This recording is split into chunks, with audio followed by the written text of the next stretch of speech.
Okay, guys, I'm waiting. We are in line waiting for our guest to show up. So y'all just hang loose here. Let me make sure he can get it. We're having some technical issues, but not really. I mean, he's gonna get it. He is going to get it. Okay. So as soon as he does, let me see here. Okay. You can log on now if you like. If you like. Like. If you like. Because I got to make sure this all works. I don't look like an idiot today. Of course, it won't be the first time I look like an idiot. Uh, okay. But we are waiting for Dr. Z. Dr. Maybe not his name. And then Zick. Zick. And hopefully he's going to be there. Zicke. YOUS. Okay. YOUS.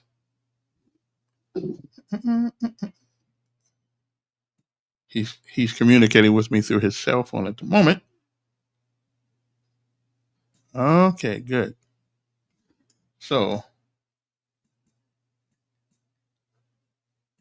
for the blue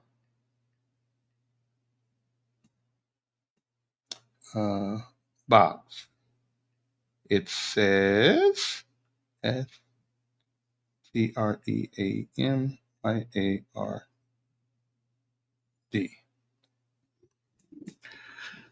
Okay, so hopefully he will be on in a couple of minutes. A couple of minutes. Tell you what I'm going to do. I'm going to put this at the top of the page. Now it's at the top of the page. Or is it at the top of the page? Okay, so let me see if I can. Okay. Pin that. Okay, so let me get back here. Okay. Okay, so let me redo it. Okay, it ain't 10 o'clock yet, so I still got time. Okay, now let's go here. Go here. Y'all just hold on. Hold on for a minute. Hold on for a minute. Okay, there we go. Okay, then. Now we got it. So let's pin that to the top. Okay. So it should be at the top of the page now. All righty then. I'm waiting for him to come on in. It's set. Okay.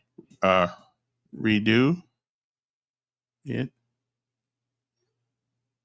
Okay. Because I had to replace it. So refresh your page.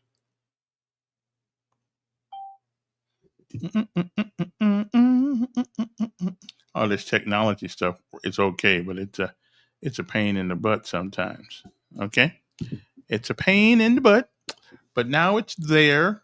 And so we are waiting for Dr. Well, you know his name is Dr. Zickeyous Byrd. I think it's Byrd. Byrd. Well, let's put since he's an educator, I want to make sure I put the right. Capital letters. Byrd. I've been trying to find my son's graduation online today, but it's not. I can't find a Facebook page for them either. Okay. Oh, wait a minute. Wait a minute. There he is. Let me make sure I get him online here. Okay. Bam. All right. Dr. Byrd. Dr. Byrd. Hmm. Do you have a microphone? Yes, sir. Okay, there you go. There you go. There you go. See, I thought you were gonna make me look bad. Then I I'll have to explain to everybody where he was coming. Uh, but but Yes, but sir. but he is here. First of all, introduce yourself to my folks here. Tell them who you are, and you were just installed as the superintendent here a couple months ago, a month ago, or something like that. May the 1st. May the first. So, tell us a little about who is Doctor. And listen, let's pronounce your name. I got Zickeyous Byrd. Yes, sir. Okay. Yes. Well, I am called by many names. Of Yeah. course, I'm called Zickeyous. I'm called Zickeyous. And of course, went into a family and friends. I'm called Zach or either Bird. So Okay. Well, I got another one for you because I'm my son name is Zarel and he starts Z. So I'm gonna call you Doctor Z. Okay. Like I called him Z. I'm calling you Doctor Z. That's right. So, whatever you're comfortable with, or you can just call me Zach. It doesn't yeah. matter to me. I answer to most names. Now you paid a lot of money for that doctor thing, so we gonna call you that. Yes, sir. Yes, sir. Tell us a little bit about you and where you from, and are you from Alabama? Or Yes, sir. Most okay, definitely. Most what's definitely. Again, well, my name is Zickeyous Byrd. I was born in Pritchard, Alabama. And so I was born, of course, went into a single mom that did the very best that she could to raise her two boys. At the age of 5 years old, my mom, she married and she decided to move us to a very rural area called Washington County. And so I had the opportunity to attend Boykin Elementary and graduated from McIntosh High School. And I tell people all the time, I am so thankful for that pathway because I've had the opportunity to live the life of the best worlds. I've had the opportunity to have that experience, sort of that suburb of Mobile kind of area, living in Pritchard, also being a part of Mobile. And I've also had the experience of living in a very rural area. So I've seen the best of both worlds. And so now I'm thankful for my experiences in both places, in Pritchard as well as McIntosh, Washington County, because I tell people all the time, Washington County really taught me about life. It really taught me what and how to appreciate the simple things in life. Of course, McIntosh was a very, again, rural area. And so I was brought up, of course, riding the bikes, through the pathways, going through the woods, trying to go to friends' houses. While I was brought up in a time where, of course, you stayed outside until the lights came on. And when those lights came on, of course, that you had to be back at home. And so I had the experience of actually, playing outside, having the opportunity, to be at friends' houses, watching TV and different things such as that. But also, of course, went and had the experience as well of actually being at a high school, a very rural 1A high school where I learned about life. Tell people all the time, as a child growing up in Boykin Elementary and also as a high school student, growing up in McIntosh, being a 1A school, the experiences that we had then were sort of different from a lot of experiences, children that they have right now, and I tell people all the time that is the reason why that I believe that a zip code shouldn't determine your outcome. And so although we faced many challenges of actually being at a 1A school, because for example, we didn't have a lot of the extracurricular activities that a lot of students that they have, today. We didn't have a lot of, sports. Of course, our main sports were basketball and football. And so I tell people, a lot of my teachers were actually coaches back then. And so the focus back then was, of course, was on winning those championships and actually, being engaged in football, basketball, and band. So, on Mondays and Tuesdays, we all talked about Friday night's game. On Wednesday, if we were compliant, we got a little instruction. But on Thursday and Fridays, we were out there on the field trying to prepare the field or trying to prepare the gym for Friday night's game.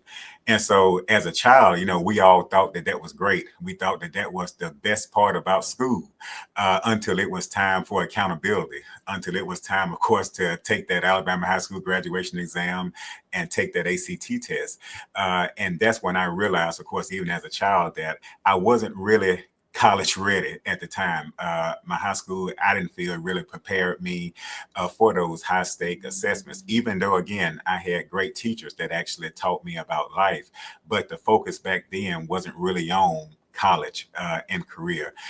Back then you went to school and after high school, you worked at the local chemical plant, and that was about it. But I had aspirations of actually going to college. And so I tell people all the time, I actually struggled with the ACT test. I took the ACT test about nine consecutive times until I was able to achieve a score that would actually allow me to be able to attend college.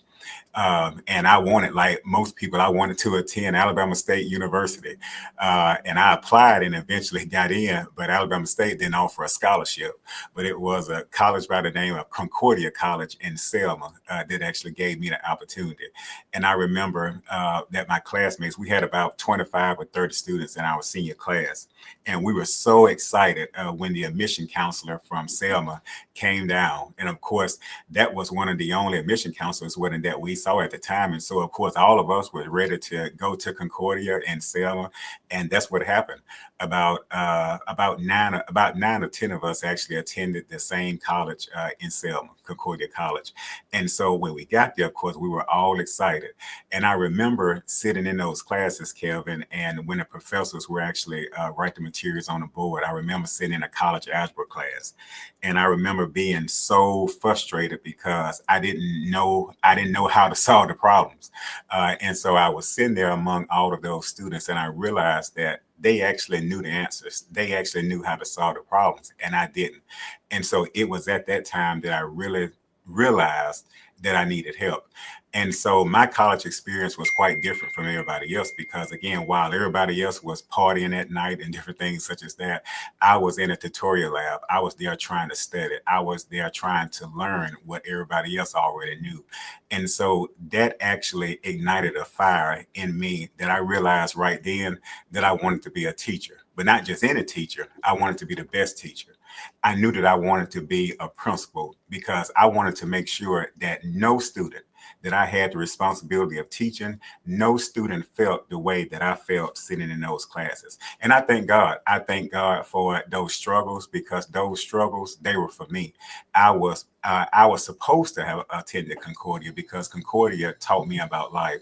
Concordia ignited that fire within me to make sure that all of the students that I taught in my class, I was going to make sure that they were ready. All of the students that I was responsible for leading as a principal, I was going to make sure that they were ready by holding our teachers accountable. And so that's my story. That's my passion for life right now, Kevin, is that I want to make sure that all of our students, that they are truly college and career ready, because I want all of the students that graduate from Montgomery Public Schools, I want them to be able to sit in any college or at any university and feel prepared and feel. I want them to experience everything that they can experience about college, knowing that they are ready, knowing that they are prepared. Okay. So that's my life, Kevin. I'm sorry. No, no, no. That's what I wanted to hear.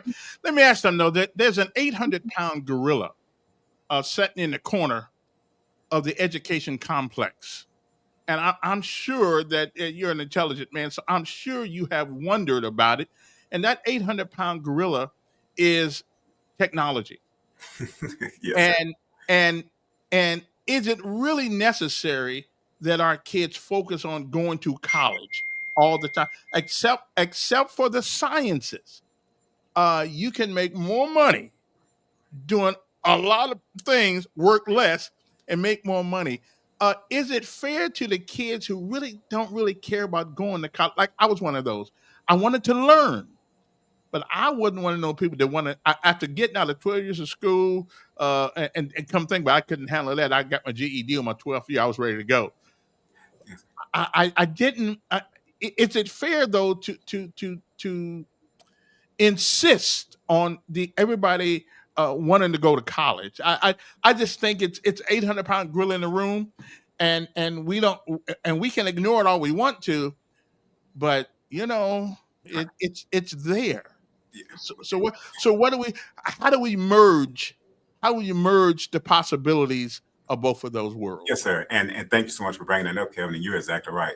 And that is the reason why that we actually push college and career readiness.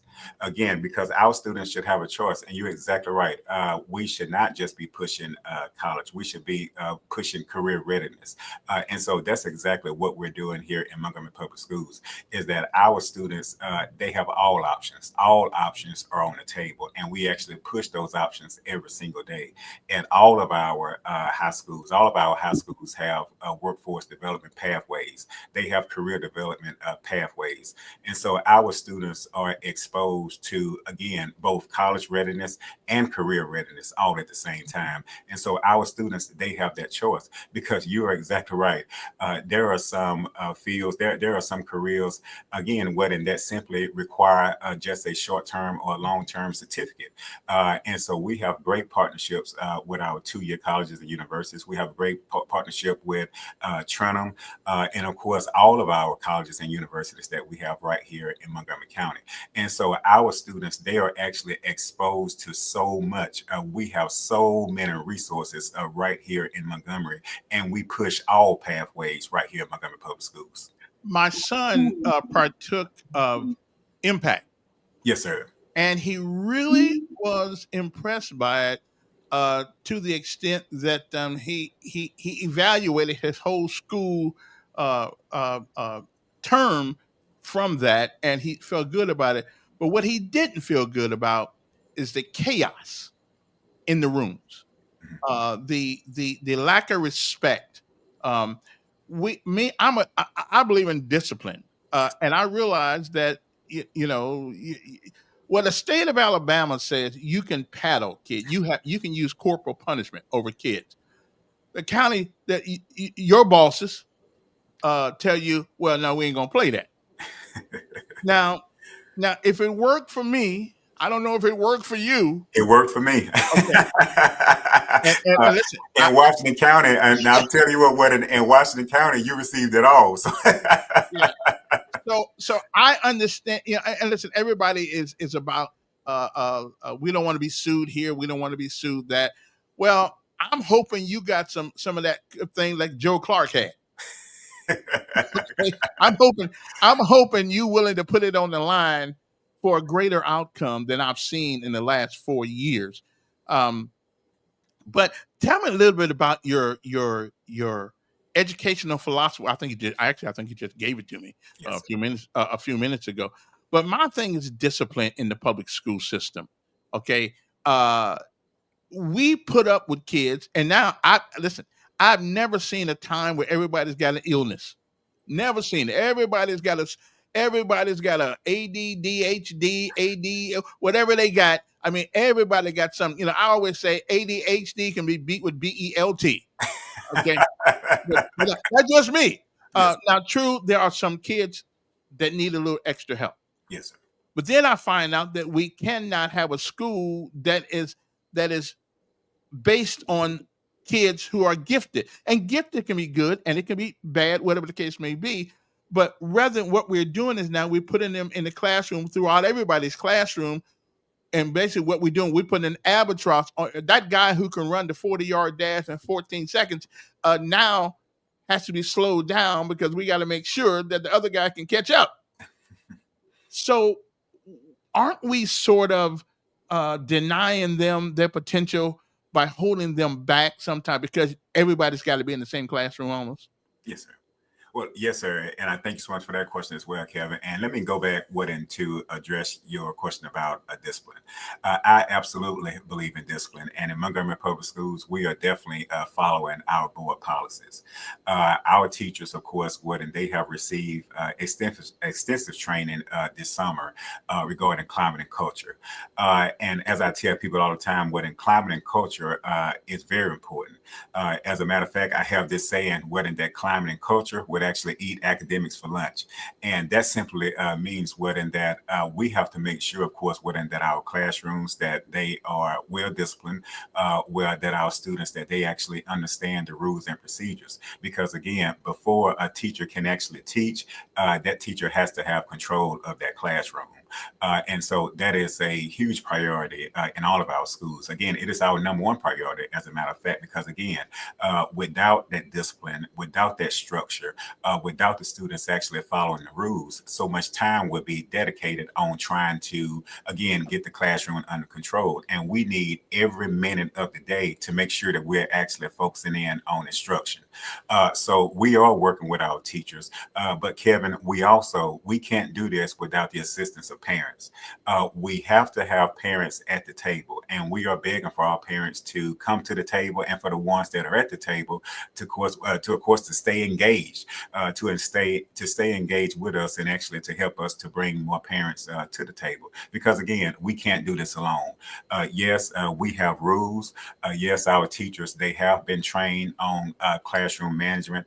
Yes, our teachers have been trained on culturally responsive instruction, and so we're making sure that our lessons that they are highly engaging, that they are relevant to today's time. But we need the assistance of parents, to make sure that for one, that they are sending their children to school every single day, because attendance matters. And I want to talk more about our chronic absenteeism rate as well. But we need parents to send our children to school every single day, but also we need them to send our children to school ready to learn, and also to make sure, of course, when that they have worked with them at home and making sure that they come to school, that they respect those that are in authority. Right. Listen, I agree with you on the parent thing, but here's my problem with the parents. Everybody's not going to be a good parent. They're Yes, just not going to do it. It seems to me, because my son had to go through this for 4 years at that school. It seems to me we get rid of that problem and send it home with its parents, because of course, and again, now there's a Latin term that applies to your profession called what you know the Latin term I'm looking for, loco parentes, yes, sir. Yes, sir. which means in place of the parents. Yes, sir. So when they come to that school, you guys are the parents per se. So why can't you guys instill discipline in them, whether or not their parents do it or not? If not, because there's two places you go in America, and nobody cares if your mothers are drunk, your daddy's drunk, you don't know them, and that's jail in the United States Army. Yes, Uh, sir. if when you go to jail, nobody cares if you're special. They treat you like everybody else. So at some point, the reality has to hit these kids that there are rules of the universe, and one of those rules is order. Yes, sir. So why can't you guys get rid of kids out of school that are a nuisance? And I realize some of them got problems. I got you. Some of them got problems, but that's not my child's fault. Yes, sir. So why is it such a difficult task? Matter of fact, my son said some girl kept cussing the teacher out. They took it to the office, and the office took them right back. So why do we have that? Well, Kevin, now in that situation, that shouldn't have happened at all, because again, we do follow our student code of conduct, and of course, in that code of conduct, we do have a list of infractions and the consequences that should be applied for those infractions. Now, the description that you just described, now that child should not have been sent back to the teacher's classroom. Now, I'm not aware of that situation. That's something that I would definitely have to investigate. But no, we do have rules in place. Of course, we do follow our student code of conduct, and depending on the infraction, of course, that would actually determine the consequence that is actually applied. But though we do our very, very best to try to keep our students in school, and we do try to place a lot of interventions in place so that we can actually help to resolve some of those issues. We try to get to the root causes of those things that may actually be causing the student to, of course, display those certain behaviors that they are actually showing. And so we do have steps along the way. But now for severe infractions, severe infractions do cause for us to maybe to place the student in an alternative environment, or we may have to place the child in our in-school suspension program, or else place the child or assign out of school suspension. So again, depending on the infraction, of course, that actually determines the consequence. We are doing our very, very best to try to, again, to work with our Yeah. parents, even having parental workshops right now, so that we Mhm. can actually help our parents to understand, again, we are doing our very, very best again to try to put interventions in A- place, Kevin, because again, sending them home is not the answer in many. But it's the answer for the kids in that classroom. Yes, sir. Okay. Yes, sir. What but though again, but we do try to put interventions in place because again, we want to try to keep our students in school. Okay. But though again, depending on the infractions, that would determine the consequence. Montgomery schools seem to be, and the whole city of Montgomery seems to be different from the surrounding communities when it comes to school discipline, school order. Prattville, Millbrook, with Tumpka, they don't seem to have the multitude of problems. Now they're smaller schools, and I agree with that. But we seem in Montgomery, we seem to want to use, well, because they come a poor house, then that's an excuse for them. When Valiant Cross, a private school downtown, has taken some of those same kids, made them given them order and a high expectations, and those kids seem to be rising to the occasion. Is the expectation in Montgomery public schools, is it high enough? Absolutely, absolutely. And again, Kevin, I'm going to say this right here, and all of our teachers, they know what and that their number one priority is to make sure that we're teaching every single day. And so, and our principals, what in that they understand, what in that we have to address those discipline problems as they occur, because again, we don't want one student to actually stop the instruction for all of the students that's in the class. And so, of course, we do deal with those issues. And so, as those issues they occur, again, those administrators, they are responsible for making sure that we address those issues. And again, those consequences, they are applied. Now, again, depending on the infraction, that actually determines the consequence. And for a lot of infractions, again, the step is to send that child back home. And of course, we also believe, of course, and again, in trying to address the root cause of the issue. And so, again, whenever we send that child home, if we have to send that child home, before that child actually comes back, we actually try to put some restorative practices in place. So we use, again, a combination of techniques within that we, again, put in place to try to address some of those root causes. We do have restorative practices in place. We do have counseling services that are in place. Not only counseling services for the children, but counseling services for the parents as well. Because again, we know that sending the child home for a couple of days and then that child coming back, if we don't address those root causes, again, that child is going to do it all over again. And so it's important, again, that we actually address those root causes. And we're doing that. But at the same time, I can't stress enough is that we must have our parents fully involved to help us, again, to address those issues. Because this is the thing about it, Kevin, our theme for this year is superheroes, because that's exactly who our employees are. They are our superheroes. And in a day and time, our employees are called upon to do so many different things. We are called upon to solve so many different problems. And in a lot of cases, we are the stand-in parents. And so we're doing all that we possibly can to not only to help our children, but also to help our parents as well, so that they can fully understand the importance of education, and so they can fully understand in making sure that they know that we need them at the table, that this has to be a joint effort. We can do all that we can during the school hours, but that we have to have the parents at home Right. reinforcing those same And expectations. But and I and do I, want and I think I think everybody understands that. But now one of your former teachers here says that why when a student threatens or hits a teacher, some administrators won't do anything. They blame the teacher for getting hit. She said, "I just retired, and that happened to me." So discipline is a big deal in Montgomery schools. Yes, ma'am. Well, I can tell you this right here, Kevin. I'm not aware of that situation, but that Mhm. shouldn't have happened at all.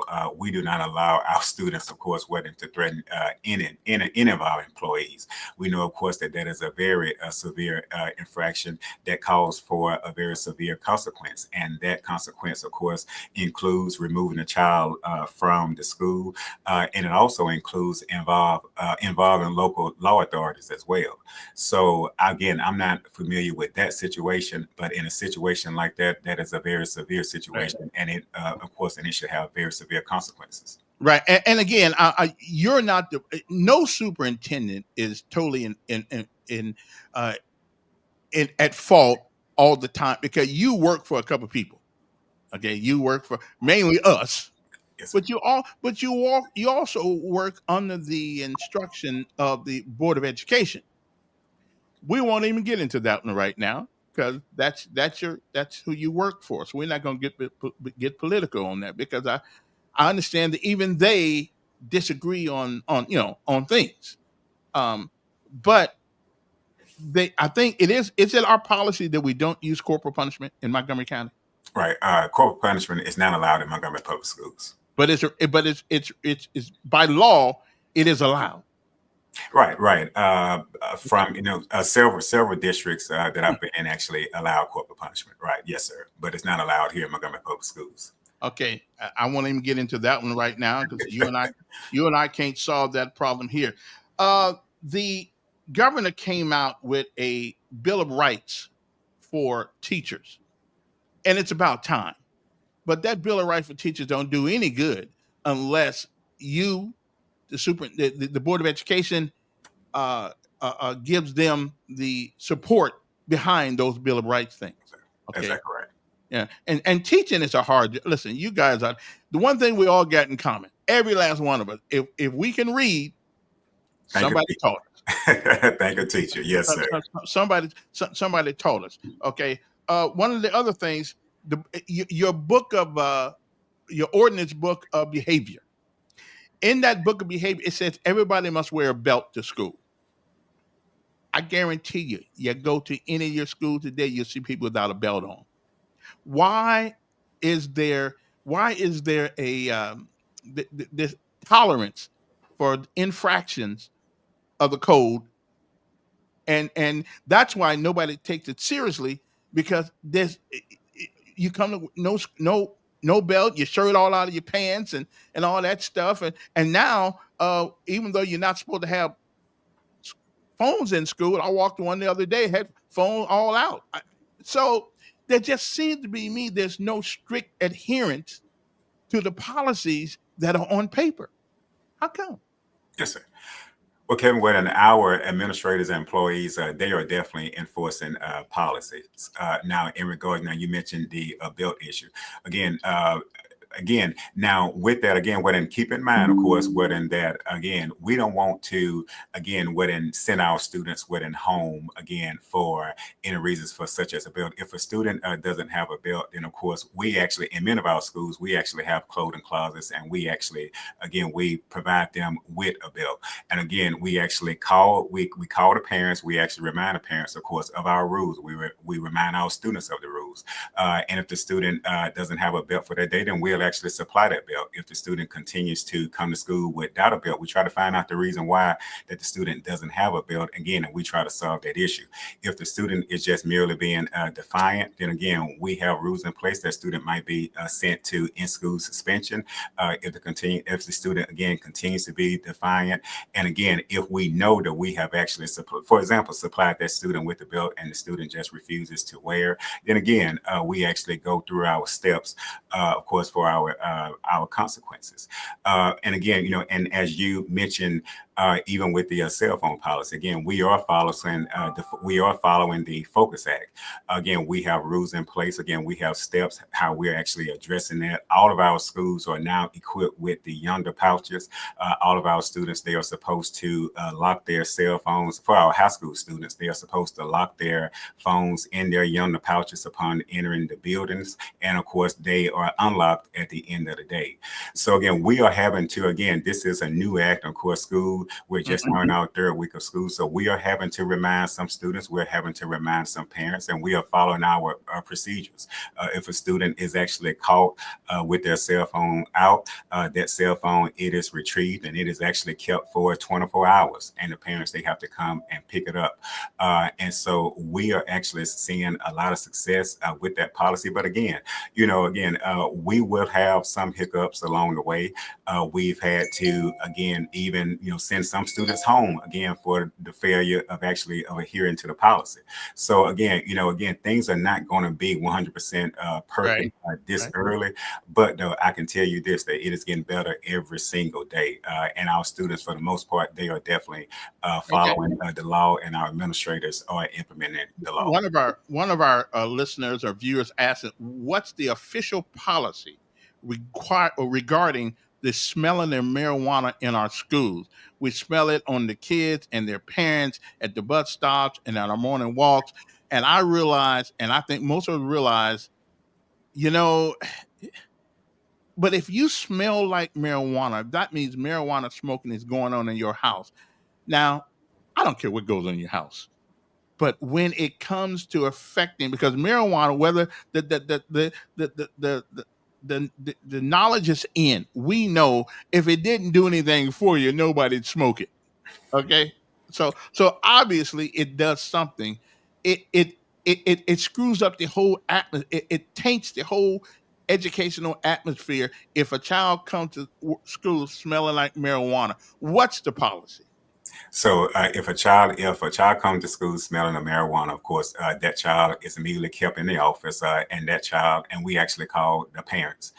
We don't allow that child, of course, to go to any of our classes. We actually ask for the parent to come to the school and actually pick the child up and send the child back home. And again, depending on the severity of it, depending on, again, that particular situation, we may have to involve law enforcement. But again, if a child actually comes to school smelling of marijuana, we contact the parents. We actually follow our steps for interventions. And again, and depending on, again, the severity of the situation, we may have to involve law enforcement. Mm-hmm. Okay. And of course, DHR as well. DHR, okay. And I realize that's a pain in the absolute, but we have got to get control. That's why I'm glad you get. I'm looking for some Joe Clark in you there, Doc. Yes, sir. And again, Kevin, and we are saying again, the key thing here, again, the child is actually coming to school that way. That means, of course, that the child actually left home. That means that the child actually rode to school with a parent, and so the child left the car smelling of that. And so again, these are also some parental issues that we have to address as well, which is the reason why that we actually send the child back home, which is the reason why that in some cases we may have to involve DHR and law enforcement. Okay, let me ask you a question. If you went to a construction site and you saw everybody in three-piece suits, what's the first thing you ask yourself? Are they prepared for the job? I don't think you can do much at a construction site other than look and observe. I don't know if you're going to be doing much. Now, the reason why I asked that question, how you show up in school dressed determines how you're going to act. People with their pants below their butt, I see it. I was at a school the other day. I was at Percy Julian the other day. The no belt, the pants hanging down, and to tell you the honest to God truth, I don't know how some of these fellas put them pants on. I just don't know. I ain't never seen the tightness of pants that they got. I mean, Lord, if they got to run, they in trouble. But be that as it may, I know it's the style of today, and different generations have different style. I had platforms like that broke my ankle 14 times. So, trying to be taller than I was. So I understand there are cultural issues. But will you agree with that statement? If you look good, you act good. If you come to school looking like a bum, like you don't care, that attitude is going to be pervasive in your attitude. What say you? Absolutely. Absolutely. I absolutely agree with what you said, Kevin. And Kevin, and we don't allow our students to walk around with their pants below their bottoms and everything. That is something within that absolutely should not be occurring. And I know that our administrators, I know that our teachers, that they constantly remind students of proper attire, the proper way to wear their clothes. And so they actually address those issues when they actually give students verbal warnings, and after verbal warnings, of course, what and then consequences follow. Some of the consequences may be in-school suspension, again, for repeated acts. Then that is actually called defiance. Again, and so that actually moves it up to a more severe consequence. But that is not something that we allow. We continue to try to remind our students of proper attire, and we actually, again, we actually address those students, and they actually receive consequences for that behavior. Now, is it 100% perfect? Well, then, I mean, again, we know that a student, that we can give a student a verbal warning, the student actually pulls up his pants, and then you look at them a minute later down the hall, that they fall right back down. Right. That's right. And so we're asking for the teacher down the hall to make sure that we reiterate the same thing. And again, and if it's a repeated act, then of course it actually receives a more severe consequence. Hmm. And again, you won't. This is your first year here, and you haven't been there long, so I'm gonna give you some grace. Okay? But because I was just at a school the other day, and I realized that people are used to doing things a certain kind of way. But I got to tell you, Dr. Z, that black folks succeeded under some of the harshest circumstances of any group of people in this country. And we did it because it was always the pursuit of excellence. Yes, sir. Okay. You couldn't be second place may work in some places, but second place didn't work for black folks. And even if they were first place, they called hell. Yes, sir. Yes, sir. But what we don't need to do is lower the standard. What we've been doing in public school in the last 30 years is lowering the ceiling and raising the floor. Yes, sir. It is giving people the illusion that they're going someplace. Yes, sir. Okay. So academically, how are we doing? And they say that if you don't read by third grade, they pretty much got a cell for you in jail. Uh, um, uh, how are we doing academically? Yes, sir. And we are definitely improving, Kevin. We're actually waiting on our official test results, of course, waiting to come in, but we're actually improving. And I am so thankful, Kevin, waiting for the awesome work that our employees are doing every single day. When we like, of course, all of the school districts in the state of Alabama, all of the school districts across the state, we are struggling with a severe teacher shortage. We are struggling with trying to, again, receive a pipeline of teachers that are actually going through our educational universities. And so, well, but with that being said, our teachers are actually doing an amazing job. They have worked all summer long to learn the best practices that are out there. We're still working to improve climate and culture in all of our schools. And so we're working with our teachers again to make sure that they understand those strategies that have been proven to work, that we can actually help our students. We're trying to address, again, some of the issues that we know that our students are dealing with. I tell people all the time, our students, that they face more trauma in a week than what we've ever faced in a lifetime, Kevin. And so we have to be understanding of that fact, as making sure that we're actually holding our students accountable. I couldn't agree with you more. We have to make sure that we are raising the standards and we are holding to those standards. And we are definitely doing that. We are definitely doing that. And so I'm so proud of our teachers. Our teachers, our reading coaches, our math coaches, they're doing, again, a wonderful job trying to make sure that we're addressing all of the needs of our students. We have actually improved on all of our intervention strategies, those strategies that impact tier 1 students, tier 2 students, tier 3 students. So again, our educators are doing an absolutely wonderful job in making sure that we are preparing our students to be college and career ready. Okay. Now, again, I'm not the smartest guy in Montgomery, so when I ask this question, just give me some grace and say just consider the source. Yes, sir. Okay.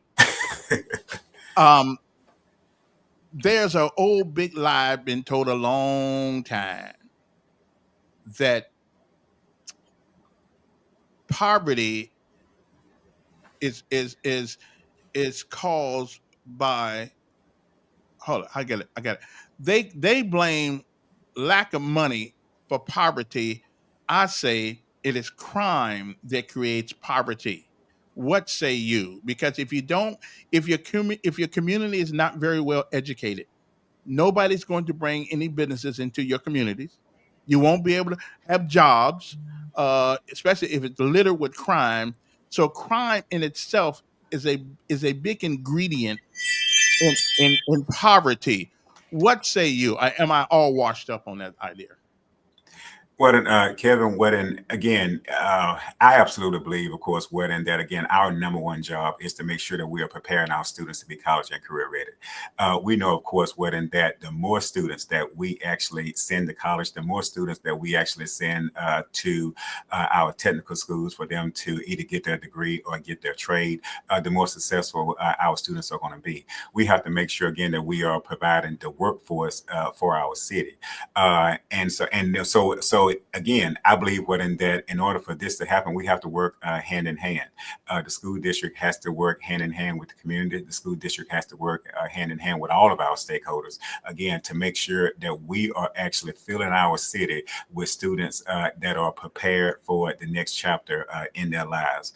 Now, for the students, of course, what in that are not coming to school, for the students, of course, that have actually that have chosen a different path and they're not in school and they have actually turned, of course, what into a life of crime, or they are facing, significant challenges. Again, those are the adults wedding that we see that are actually contributing to, I think, some of the crime wedding that we have in our city. But in order for us to address that, Kevin, we have to make sure that we are working hand in hand, not blaming each other, but actually working hand in hand. I tell people all the time, what in our job is to educate our students. But in order for us to educate our students, Kevin, I have to have them in the building. I have to have them in the building. And so the number one issue that we're facing right now is chronic absenteeism. And again, and we realize, of course, within that all of us that we went through a very traumatic event, of course, with COVID. But the problem was that after COVID, our students, they stayed home during that time. But the problem is that after COVID, a lot of our students didn't come back to school. We have students, matter of fact, I was in some meetings on yesterday. We have students that are now enrolling that have not been to school in 3 years. They have not been to school in 3 years. We have some students that have not been to school ever. And so these are students that we are enrolling in like fifth grade, and they've never been in school. And so, Kevin, we are dealing with an issue right now to where we have got to get our parents on board. We have got to get our parents on board, and we're doing everything that we possibly can. We are sending our employees to knock on doors.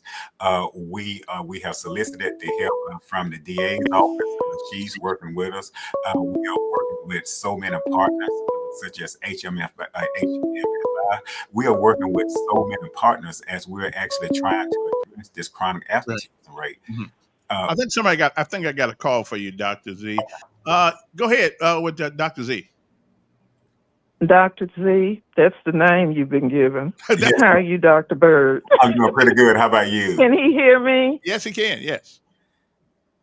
He acknowledged that he can hear me. Yes, ma'am. Yeah, he can hear you. Okay.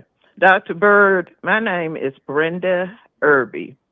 I am an advocate for public school students, and I have been involved for many years with attempting to get the appropriate public school students the appropriate services that they need. A lot of the kids have not appropriately been identified. What do you plan to do about that? Don't hang up because I have some more questions. Okay. And so we're asking I can't hear him, Kevin. Well, I'm hearing him. I can't hear him. Well, he ain't saying nothing yet. And so We'll tell him when he starts talking. yes, ma'am. Can you hear me? Can you hear me? Okay. Well, so Kevin, perhaps you can relay the message Yeah. to He us. can't hear me, Kevin. Well, we hear you, but you didn't hear him. Can you hear me? No, you need to connect us so that I can hear him also. I can't follow up a question if I can't hear what his response is. Well, I can't. I guess I'm stuck in the middle of this now. I guess I have to relay it to him and write it on the screen. Okay. Okay. Because I ask. Okay. You need to get your act together. We have been looking forward to Dr. Byrd coming for many, many weeks. Okay. Okay. Well, why don't you just get on your computer? It's there. You can hear everything. It's on your phone. Hold on, Kevin. Get off. Hold on. Yeah, get off the phone and just you can listen. I'm on my telephone. I have to use my phone. Okay. I'm not available. Hold on. Okay. All right. I got to figure out what that is. Something. Okay. Okay. I have it now. Okay. I can hear. Okay. Okay. Good. Good. So. Okay. I can hear, but he's not responding to the question that I asked. Okay. Can you hear me now? Can you hear me now? Can you hear me? Can you hear me now? Yes, I can hear. Okay. Okay, Dr. Byrd. Yes, ma'am. Dr. Byrd. Yes, ma'am. You're listening to the phone, aren't you? You're not. I mean, you're using the phone. You got to get something else because it's going to be a delay. Okay. Okay. Tell him I am concerned about the help. Okay. Kevin. Yeah, I hear you. And tell him that I am concerned about how they're utilizing the Help in Montgomery Family Initiatives program go to it, make an entire family, if one child is having a problem, to go to a court system. That's the beginning of them putting them on the road to going to jail. Why are you sending kids' names to HM Help in Montgomery Family Initiatives program? Because they're getting all of the money for those students, and if the students are not receiving the appropriate services, why are they sending those children to referring them to that program? Okay, let him answer. Because I can't. That's kind of. So did you hear what she said about the help? Yes, okay. sir. What's your answer? Yes, sir. And so HFMI is one of our dedicated partners, and so we use them along with other partners to make sure, of course, that we are connecting families to resources that they may need. And again, Kevin, as I said before, our children, they actually have so many needs. As a matter of fact, before I jumped on the call with you, I was actually working with our homeless liaison because we actually discovered some students, of course, that are homeless. And so we received that information on this morning. And so we were actually working. So we're working with that family to make sure that we're able to provide them with some stability. And that sometimes involves, of course, putting them up in hotels. It involves connecting them with other outside agencies that are able to also to assist with getting them some housing, to make sure that we're able to give them some food, because again, we have to make sure that our students, that we are addressing all of our students' needs. And the first thing, of course, and one of the highest priorities is making sure that our students, that they feel safe and secure, and that they have shelter. Again, our students, they face so much trauma every single day that again, a child that doesn't have a stable home is going to be a child that's not coming to school ready to learn, because that child, of course, is thinking about their home environment. So we have to address all of our children's needs. And if there are any children that are out there, or any parents out there that actually need additional help, we're actually asking, parents and, people like this caller to help connect us. Now, what our schools are actually doing right now, for all of the students that have not shown up for school at this time, our office staff and our administrators and counselors, they are busy making contacts. They are calling parents to find out why our children are not in school. Depending on the reasons, we are actually connecting them with resources that they have. We are actually providing uniforms. We we are actually, again, connecting them with partners such as HMFI, again, so that we can make sure that we are addressing all of their needs. It seems to me though that my lord, you guys got to do so many things Yes, sir. besides teach Yes, sir. until it's almost impossible to actually concentrate on teaching. Has that always been that way, or is it proliferated to the point now exponentially? I mean, what's the problem? Kevin, I can tell you this right here. I've been in this for 25 years, and I've never seen it this bad. This is the state of education right now. And this is just not a Montgomery issue, Kevin. This is an issue that's everywhere. This is an issue that's everywhere.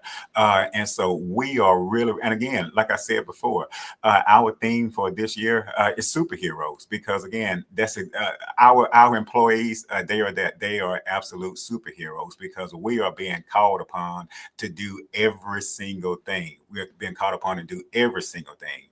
And so, again, we do all that we can whenever we have our children in our buildings. And right now, we are actually even expanding the time that we keep our children out of school, because we're asking teachers and outside stakeholders to help us to develop minimum programs so that we can keep our students beyond 3:30, so that we can keep them to 7:30, 8 o'clock, so that we can keep them, again, in a safe and secure environment. And again, I tell people all the time, we can solve these issues once we actually get them in school. But the problem right now is that we need our community to support us in actually getting students to school. We can do a lot of things. But Kevin, we can't drive up to the homes at 6 o'clock in the morning, knock on the doors, get the children out of the bed, put them in the showers, put clothes on them, put them in our cars, and then bring them to school. We do have limits. We need our parents to meet us halfway by actually sending our children to school. And once we get them to school, I would take the responsibility. I'm taking the responsibility of actually educating them. And I'm doing my very, very best to keep them in school every single day, all day, as much as I possibly can. But when we have to release them, to the homes and to the community, this is when we need parents, we need the city, we need all of our community stakeholders to step up. We have to do this thing together. It's time out for all of the blaming and different things such as that. It's time for us to come together and work together so that we can address the needs of our community, so we can address the needs of our students and parents. I'm beginning to feel sorry for y'all now. I, I want to just come on out to help us. I just it is an amazing local parentis is a theoretical kind of symbolic kind of position, but we've turned it into a literal parenting process in public school. Let me ask something. Is it our problem? I mean, did we, no, excuse me, your generation, did y'all cause this? Kevin, you know what? There's a lot of things I can't say on the air. Now, if we were having a conversation not on the air, I would tell you something. I would be. I can't believe that alone. I wouldn't be more constrained as I am right now with him. But Kevin, I'm going to tell you this right here. But Kevin, I'm going to tell you this. It's time for parents to be parents. How about that? It is time for parents to be parents.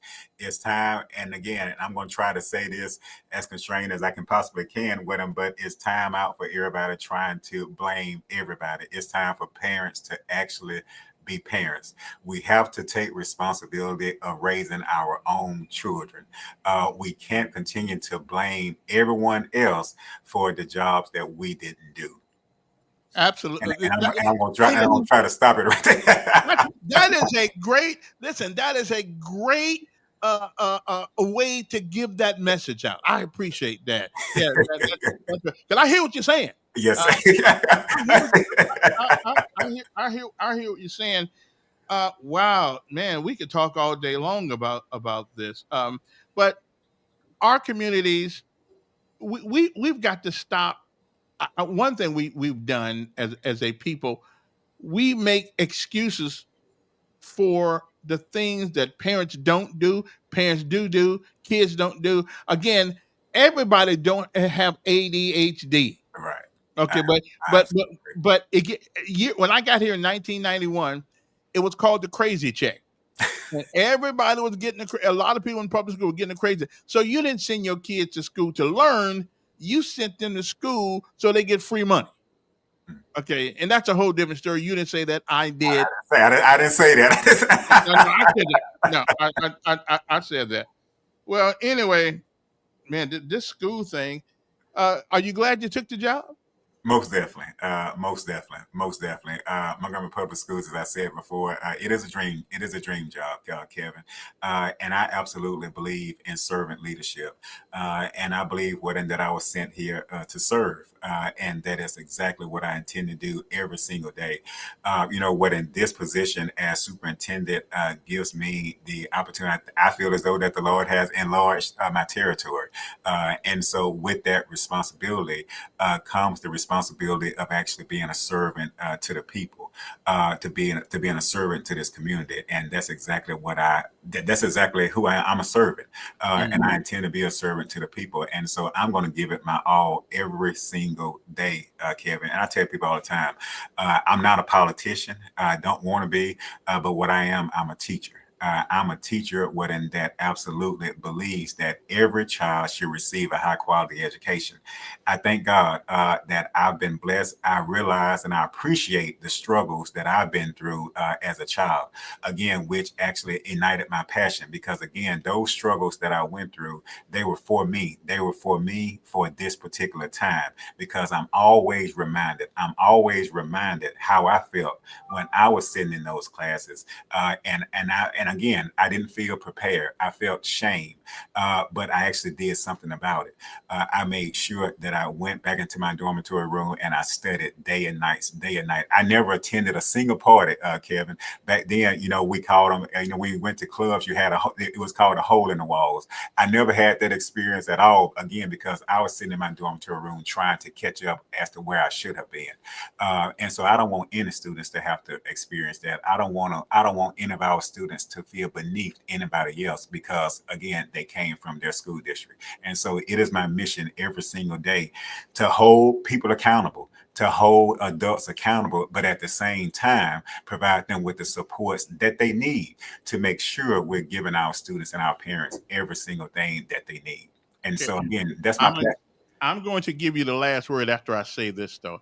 I only ask of one thing from public schools. I'll probably never have any more kids in public school, but I'm also going to say my son says that you guys did a good job. I mean, he didn't like the chaos in the room. He loved impact. Today he's graduating from basic training, but when he took the ASVAB test, he was in the top 15% of the people in the country Yes, sir. who got the score that he had, and he went 4 years of school there at the school. So the schools are not all bad. Okay, our schools, Kevin, are doing an absolutely amazing job, Kevin. Right. They are. I mean, I could have only dreamed of the resources that we provide our students here in Montgomery Public Schools. Again, I've been in many districts, and again, we provide a top-notch education. Again, we provide our students with so many resources that they can't receive in other school districts. And so, I'm so glad to hear that testimony from your son because, again, that's what we do every single day. But he gave me hell too, though. He gave me hell too about the chaos in the rooms every day. He said, "Well, you sent me there." I said, "Yeah, but well, guess what? Guess what he did when he joined the army? He said, these kids here act the same way they acted in school. Well, so what I did was I prepared you. Okay, that's what we did. My only question of you, my friend, is this: we got to get back to the pursuit of excellence. Yes, sir.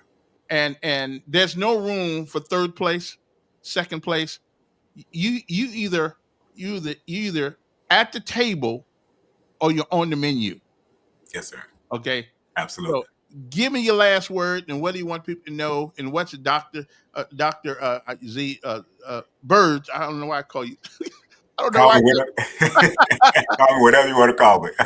Call me Zach.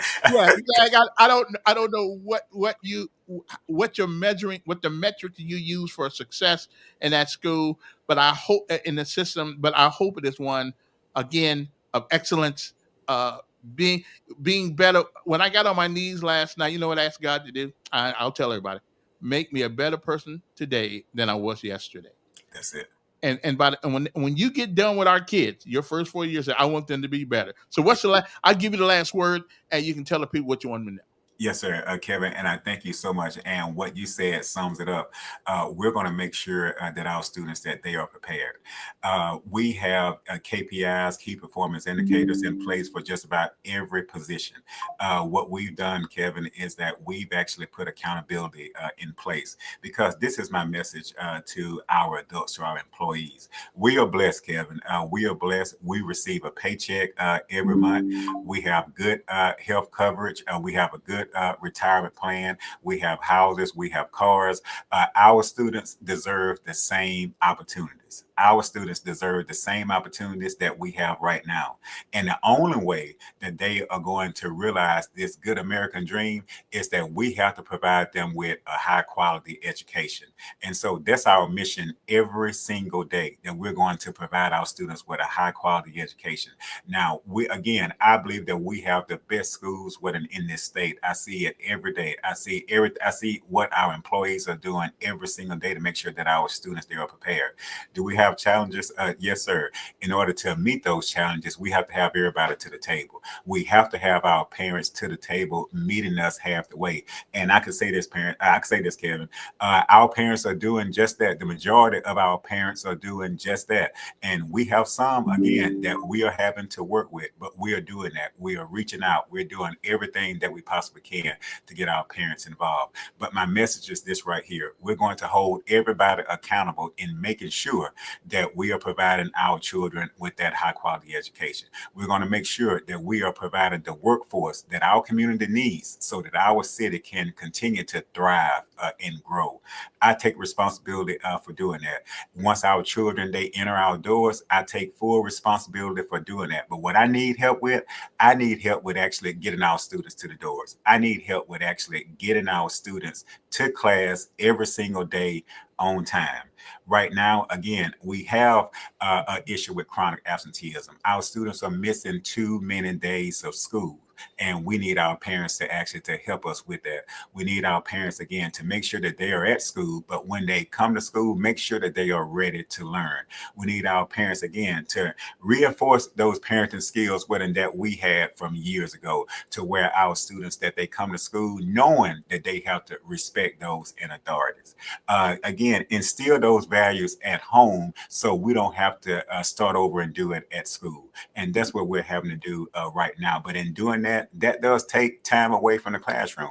And that's what we're not going to have. You mentioned discipline before, Kevin. Yes, sir. I absolutely believe in that. And we are making sure that we enforce those policies. For those students and parents that are not cooperating, then are we sending students back home with their parents? Yes. But are we actually helping parents, again, with the tools and the resources that they need so that we can get Johnny back at school and so that we can get mom back at school to help us as well? Yes, sir. We're doing that. We're doing everything within that we possibly can to make sure that our students, that they are prepared. We are ready for the challenge, Kevin. This is going to be an amazing year.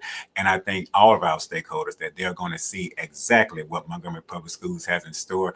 This is going to be a school district of excellence, and we're getting there every single day. Outstanding. Hey, one more. And I've been having this suggestion for a couple of years. Why can't all of our high schools have a coat that goes with, for seniors to wear on Fridays? So when we walk in that room, when we walk in that school, we know who the leaders are. Our immediate future leaders are our seniors. I look at Valiant Cross uniforms, and only seniors can wear these things.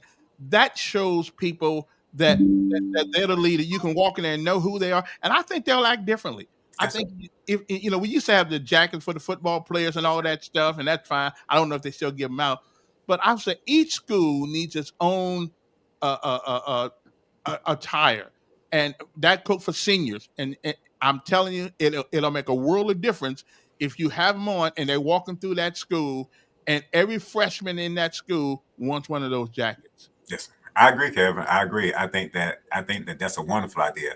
And our principals, they do have the autonomy to make that happen. Now, of course, we do have uniforms in Right. place, and then we do have to follow uniform compliance procedures. But yes, sir, our principals can make that happen. I think that that's an excellent idea. Yeah. I remember that as a child growing up as well, Kevin. Mhm. And you're exactly right. And it makes a difference. It makes a difference. Because you shouldn't just have to play football or sports Yes. to be recognized for your tenacity and for your commitment to the school and to the educators there and to the experiences that you have had. So I That's just think right. that coat would do that for you. Exactly. Doc, don't be a stranger. I mean, I was nice to you today. 'Cause, Yes, sir. this your first time. Well, thank you so much. I appreciate that grace. Yeah.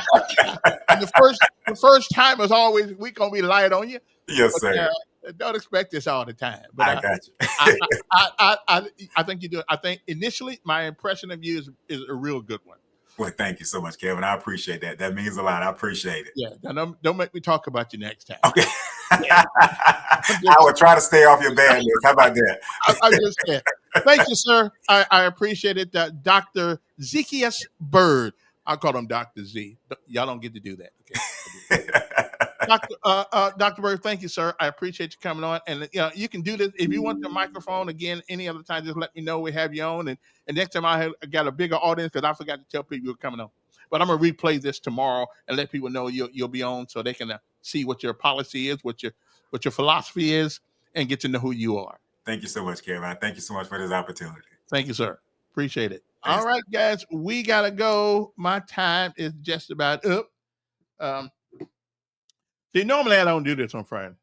I don't do this on Fridays. Okay. Now, Brenda, call me back. I don't know what was going on with your phone, but everybody else could hear everybody else, so I don't know what was up with yours. But anyway, anybody want anything else before I go?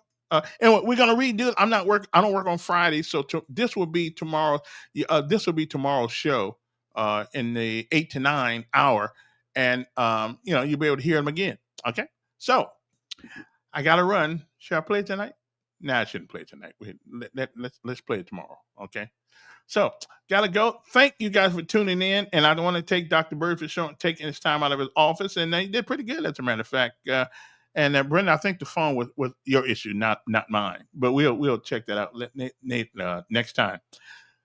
Mr. White, good afternoon. Good afternoon or good morning to you. Now I gotta go see if I can find my son's graduation on Facebook somewhere. Okay. So see you guys later. Have a great day. And don't forget, it is not the fall that gives you strength, but it's the getting up each and every time you do. So my advice for you, honestly, is keep getting up. Okay? Keep getting up.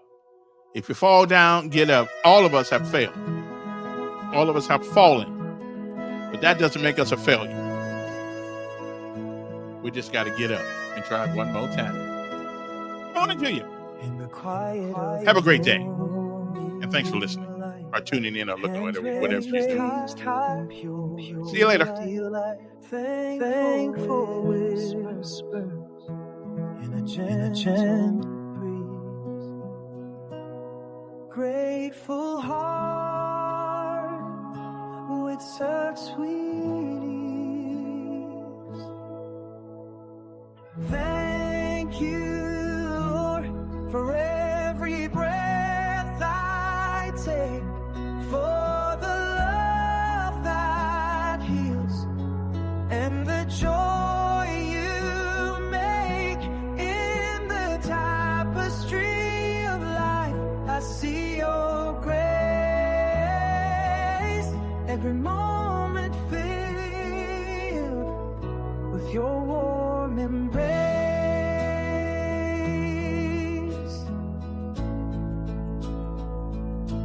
Through valleys deep and mountains high, your faith a beacon in the sky.